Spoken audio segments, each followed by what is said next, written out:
ওখানে হালি শহরের অধিবাসী 9 জন একই পরিবারের, এর মধ্যে একজন প্রবাসী দেশে বেড়াতে এসেছিলেন। 9 জনই অগ্নিদগ্ধ। ওদেরকে অগ্নিদগ্ধ অবস্থায় উদ্ধার করে আত্মীয় স্বজন ঢাকা আনার পথে একজন রাস্তায় মৃত্যু হয়েছে, আরেকজন আজকে সকালে ঢাকা মেডিকেল কলেজ হাসপাতালে চিকিৎসাধীন অবস্থায় মারা গেছেন এইখানে বার্ন ইউনিটে। বাকি 7 জনই চিকিৎসাধীন আছে। আমাদের হসপিটালের সম্ভাব্য যতগুলি চিকিৎসা দেওয়ার মতন ব্যবস্থা আছে সর্বোত্তমভাবে তাদেরকে চিকিৎসা দেওয়া হচ্ছে। আমি নিজেও দেখে এসেছি। 100% বার্নই বেশিরভাগ না, 100% মানে 3 জন ছিল, একজন তো মারা গেছে আর একজন মারা গেছে। 7 জন 60% এর উপরে, 60% অ্যাবাভ বার্ন।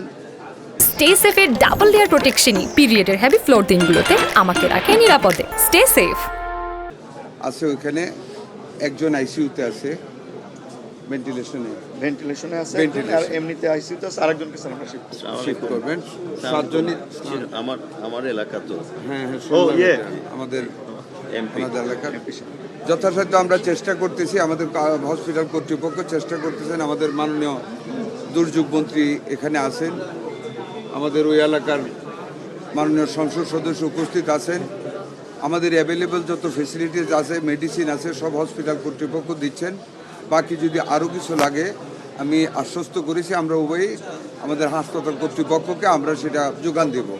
তবে আগুনে পোড়া মানুষ, অনেক কষ্ট হচ্ছে, তাও অনেক কষ্ট যতটুকু সম্ভাব্য ফেসিলিটি চিকিৎসা দেওয়া হচ্ছে। আপনারা দোয়া করবেন, আমরা টেক কেয়ার করতেছি।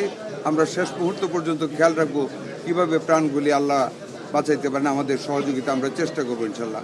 আপনাদেরকে ধন্যবাদ।